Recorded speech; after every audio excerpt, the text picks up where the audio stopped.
Саламатсыздар ма, құрметті көрермен? Бүгінгі видеом тақырыбы ол жаппайтын розаларға арналады. Менің ауламдағы ең алғаш розаның бірі, ол жаппайтын розалардың бірі, ол робуста.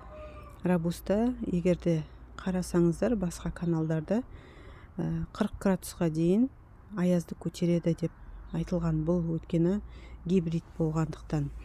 Роза ругоза мен жаңағы кәдімгі оңтүстікке арналған розалардың будандастырылған түрі.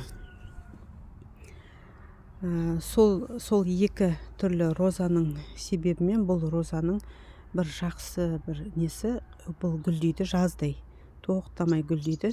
Менің видеоларымда көрсеңіздер, алдыңғы видеоларда бұл розаның гүлдегенін көресіздер. Яғни міне биыл осы биіктікте өсті. Биыл күздің жылы болуына себепті өте жақсы сабақтар пісіп үлгерді деп ойлаймын. Бүгін қарашаның 26-сы, күн өте жып-жылы бізде, кәдімгідей көктем айы сияқты. Біз енді мұндай өзім осы өсімдіктермен айналысқалы, білмеймін, бұндай күзді бірінші рет. Негізі бізде жылда қарашаның 10 мен 15-не дейін қар жауып болатынды. Биыл енді ондай болмай тұр. Былтыр да қарашаның бір 20-ларына таман жауып кәдімгідей салқындады. Биыл енді ондай болмай тұр бізде. Жалпы енді осы розаларым осылай былтыр қыстап шықты.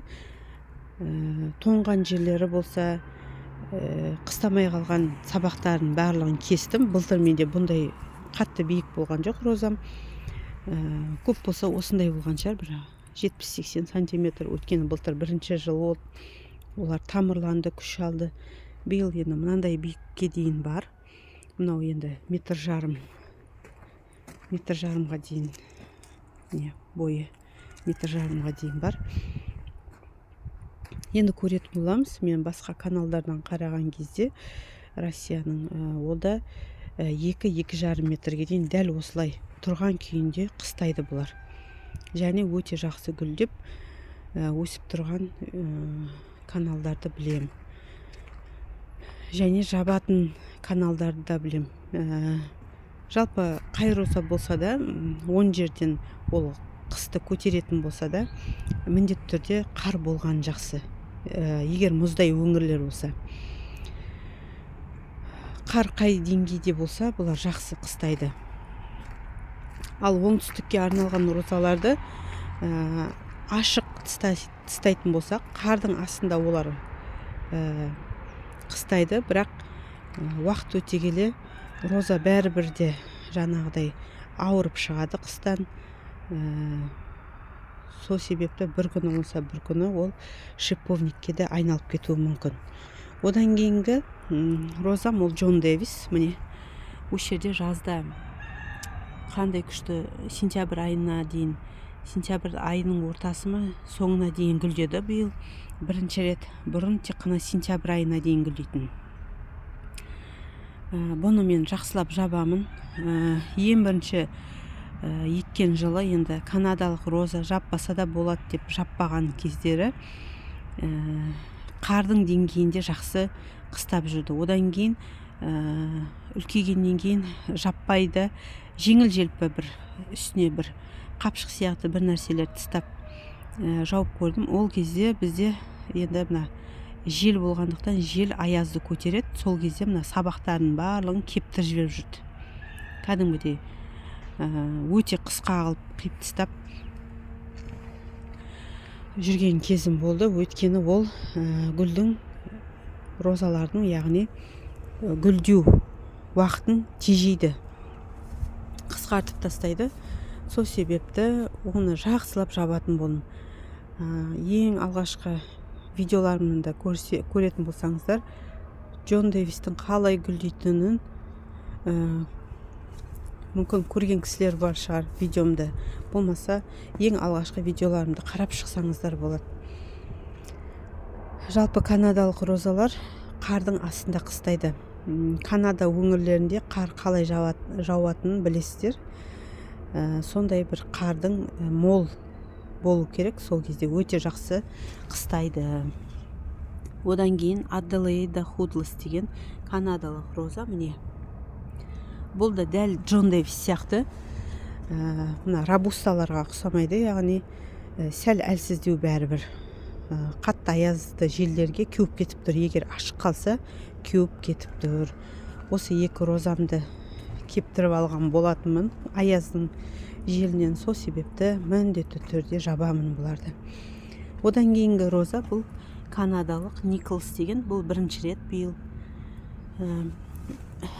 Әбден күн қатты салқындасын деп отырмын.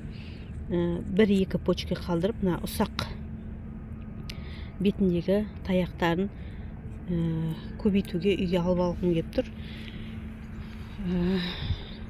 Қыстай көбейтіп шығайын деп, егер бұйырса. Өйткені андай роза сатып алғым келіп тұрған жоқ та, егер өзім көбейтіп жатсам, өзімнің розаларымды отырғыза қояйын деген ниетпен. Одан кейінгі мынау канадалық роза, бұл Джон Кебет деген. Жылда өте жақсы қыстайды. Бір кішкене ғана бір ұштарының кейбір жерлерін бір өліп қалған жерлері болмаса, биыл жылда өте жақсы не істейді, қыстап шығады қардың астында. Осылай жатқызамын да, дәл осымен осылай. Былтыр одан да егем, биыл иілмей тұр қатты. Бұның тамырлары өзінің тамырлары. Джон Дэвис, Аделаида Худлес және осы Джон Кебет. Осылардың барлығы өзінің тамырлары. Ешқандай прививка жасалмаған. Дәл солай өзінің тамырымен сатып алдым. Негізі бұның сабағы жасыл, бірақ күзге таман үстіп қызарып кетеді, қып-қызыл. Тек қана Джон Дэвистікі ғана өзгермейді. Қалған канадалықтардың көбі өзінің сабағын қызартып өзгертеді. Міне көріп тұрсыздар, өзінің тамырынан міне бөлектен мына жерге бір роза шықты. Мысалы, мынаны қазып алсам, бір роза бөлек алуға болады. Осы дәл осылай қыстайды. Мына жерде мысалы робуста бар, тағы да екі робуста. Міне одан кейін мынау дабл нокаут деген. Жалпы нокаут деген сериясы бар розаның. Олардың қай-қайсысы да жабылмайды. Бұлар өте қысқа розалар. Бордюрный роза дейді, болмаса алдыңғы жаққа отырғызатын розалар. Бұлардың қай-қайсысын алсаңыз да, дабл нокаут, пинк нокаут, white нокаут деген түрлері бар. Ред нокаут па, солардың қай-қайсысын алсаңыз да, олар ешқайсы жабылмайды. Міне осылай неше жыл болды, уже 3-4 жыл болды, осылай қыстайды. Одан кейін мынау канадалық роза, атын ұмытып тұрмын, Snow бірдеме деген, яғни ақ түсті канадалық роза. Биыл бірінші рет қыстайды. Міне қараңыздар, талдары, бұтағы қызарып кетті уже. Қысқа дәл осылай қызарады. Жалпы міне осы жердегі гүлзарымның ешқайсысы жабылмайды. Әдейі осылай жасадым, өткені өзімнің жұмысымды жеңілдетейін деп. Және мына жерде де розаларым бар. Мынау тұрған, мынау және мынау міне, бұл робуста. Дәл осылай қыстайтын болады. Міне қараңыз, осы жердегі розам ешқайсысы да жабылмайды. Мына жерде міне Ля Севиляно деген бар. Былтыр дәл осылай қыстап шықты. Бұл да суықты көтереді деп айтылған. Бірақ бір 20 сантиметрге ма қидым бұл розаны биыл көктемде. Биыл екінші рет қыстайын деп тұр. Бірақ бұл жерді де жеңіл желпі болса да бірдемемен жапқым кеп тұр. Өйткені өте әдемі роза, жақсы гүлдегені жақсы. Егер роза жылда қыстан ауырып шығатын болса, ол өзі әлсіреп, яғни мына культурный шиповнигі, өзінің шиповнигі, яғни культурный шиповник деп айтады розалардың барлығында. сол өліп қалады, ауыра бергесін. Астындағы шиповнигі будандастырылған, ол күшке мінеді, сол атып шығады. Яғни мына үстінің күші жетпей қалатын болады. Сол себепті егер қалың қар жаумайтын өңірлер болса, міндетті түрде енді жапқан жақсы. Енді рабуссаларды жаппаймын, ол қандай болғанда да бұлар енді көтереді. Қыстаған жеріне дейін қыстайды, қыстамаған жерлерін қия салатын боламыз. Рабустаға бұлай өсу ешқандай қиындық әкелмейді деп ойлаймын. Міне көріп тұрсыздар, менен бір апам ол кісіге де алып берген болатын бір роза. Ол кісінікі тіпті 2 метрге дейін, бір жылдың ішінде 2 метрге дейін жақсы шықты.